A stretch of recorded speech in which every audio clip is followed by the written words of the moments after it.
Hello दोस्तों, sorry, good morning. कैसे हैं आप सब? गुड मॉर्निंग मालूम करना।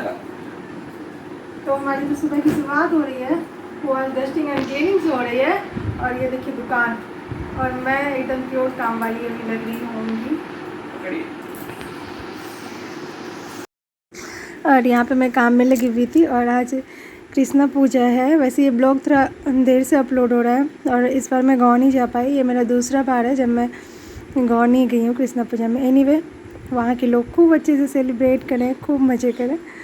और यहाँ पे मैं पूरा ये कर रही थी डस्टिंग क्लीनिंग, और साथ ही साथ सिर्फ मैं नहीं थी, मैंने इन दोनों को भी काम में लगा रखा था।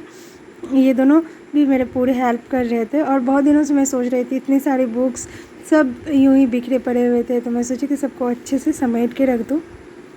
तो बस उसी में मैं लगी हुई थी। तो पूरा ब्लॉग देखें। और आप लोग के साथ आज मैं कुछ यूनिक शेयर करने वाली हूँ। आज कृष्णा पूजा है, माखन चोर का जन्मदिन है, तो मैं उससे रिलेटेड कुछ आप लोग से शेयर करूँगी। कृष्णा से रिलेटेड, उसे माखन चोर क्यों कहते हैं, ऐसा कुछ आप लोग के साथ शेयर मैं करने वाली हूँ। तो पूरा ब्लॉग देखें। और जब भी कुछ ऐसा होता है ना, कुछ एक्स्ट्रा काम करने की सोचते हैं, उस दिन हमारी काम वाली आंटी छुट्टी कर देती है। तो फिर एक्स्ट्रा काम भी जो भी हो गया डस्टिंग क्लीनिंग के साथ साथ, वो सब भी हम ही लोग को करना पड़ा और ज़्यादा गुस्सा आ रहा था। एनीवे, काम था तो वो तो हमने कंप्लीट कर लिया। और इसके बाद ये जनाब अपना हाथ दिखा रहे थे प्रूफ में कि हम भी काम किए हैं। सिर्फ तुम ही लोग काम किए, मेरा हाथ देखो, मजदूर का हाथ। इसके बाद इधर पापा का चल रहा था हार्वेस्टिंग। पापा के द्वारा लगाए कि भिंडी बहुत अच्छे से आ रहे थे, और ये देखिए कितनी अच्छी लग रही है, ग्रीन ग्रीन। तो बस उसके बाद मैं नहा धो के रेडी हो गई थी और मैं यहाँ पे कुछ काम कर रही थी, कुछ सामान वगैरह आया हुआ था, तो मैं बस उसी सब को ये कर रही थी, निकाल के उसकी जगह पे पहुँचा रही थी। तो मेरा वही काम था, और साथ ही साथ पेट पूजा भी मेरा हो रहा था। तो मैं उधर यही सब कर रही थी और किचन में थी आज मम्मी, मैं नहीं थी, क्योंकि मैंने उधर किया हुआ था सारा कुछ। तो तब तक मम्मी खाना वाना जो भी था, मम्मी का प्रोसेस हो चुका था, सारा कुछ बना ली थी। जैसा कि मैंने बताया कि मैं आप सबके साथ माखन चोर का जो दार्शनिक अर्थ होता है वो शेयर करूंगी। और ये बातें मुझे आज सुबह सुबह पता चली, तो मैंने सोचा कि मैं अपने ब्लॉग में डालूंगी और आप लोग ज़रूर से ज़रूर देखें। तो चलिए जानते हैं मेरे गुरुजी से कि माखन चोर का दार्शनिक अर्थ क्या होता है। सर बताइए। देखो, हम लोग कहते हैं कि कन्हैया माखन चोर है। तो पहला एक चीज आप समझिए कि मक्खन का गुण क्या होता है। मक्खन का गुण होता है निज परिताप द्रवई नवनीता। मतलब जैसे मक्खन में ताप पड़ता है वो द्रव होने लगता, पिघलने लगता है। तो कहने का मतलब यहाँ पे समझिएगा कि हमारे कन्हैया जो है वो भौतिक मक्खन को नहीं चुराते। आपका हृदय जो है वो मक्खन के समान आप बनाइए।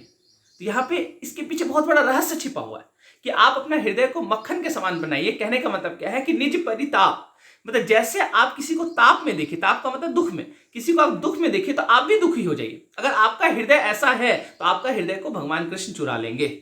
मतलब आप भगवान यहीं पे वास करते हैं। इसलिए जब गोपियां नंद बाबा से शिकायत करने जाती थी और बोलती थी कि कन्हैया ने मेरा मन चुरा लिया, मेरा हृदय चुरा लिया, तो नंद बाबा क्या कहते थे कि तुम्हारा जो हृदय है वो नवनीत के समान है, इसलिए कन्हैया तुम्हारे हृदय चुरा रहा।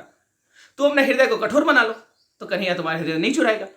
तो कहने का मतलब यह है कि अगर तुम्हारा हृदय कठोर है और तुम मक्खन चढ़ा रही है तो उससे कोई मतलब नहीं। यहां पे इसके पीछे का रहस्य को समझो कि अपने हृदय को एकदम कोमल बना लो कि जैसे तुम किसी को दुख में देखी तुम भी पिघलने लगो, है ना। दूसरे को दुख में देखकर अगर तुम भी दुखी हो जाती है तो वही वहीं पे भगवान कृष्ण वास करते हैं, वहीं पे तुम्हारा हृदय को चुरा देंगे। तो यही इसका मेनली मीनिंग होता है। ठीक है। सर थैंक यू गुरुजी। और ऐसे भी हम लोग हमेशा जैसे ऐसे भी हम लोग हमेशा सिंबॉलिक चीज को पकड़ने की कोशिश करते हैं। हम लोग उसके पीछे का रहस्य को नहीं समझ पाते कि हमको लगता है कि नहीं कृष्ण को आज मक्खन चढ़ाना जरूरी। आप इस चीज का रहस्य को समझिए कि मेनली बोलना क्या चाह रहा है, उसके पीछे का रहस्य क्या, या उसके पीछे का मैसेज क्या। तो उस मैसेज को हम लोग ना समझ के सिंबॉलिक चीज को ही बेस बना लेते। तो ये चीज हम लोग को समझना चाहिए हर चीज में। ये भगवान, ऐसा कुछ है जिसका आंसर आप नहीं दे सकते हैं? कोशिश करते हैं आंसर देने का। सो आप लोग कृष्णाष्टमी पूरा अच्छे से सेलिब्रेट कीजिए, और इधर का मौसम तो बहुत अच्छा सुहाना हो रखा है। कृष्णा पूजा और बारिश ना हो ऐसा तो हो ही नहीं सकता, क्योंकि ये मौसम ही होता है बारिश का, और ऐसे भी तो बारिश तो होती रहती है। तो बने रहें पूरे ब्लॉग में, और पूरा ब्लॉग जरूर से देखें। लाइक शेयर एंड सब्सक्राइब करना ना भूलें। और ये मैम पढ़ाई कर रही है तो उसमें बिजी है। सो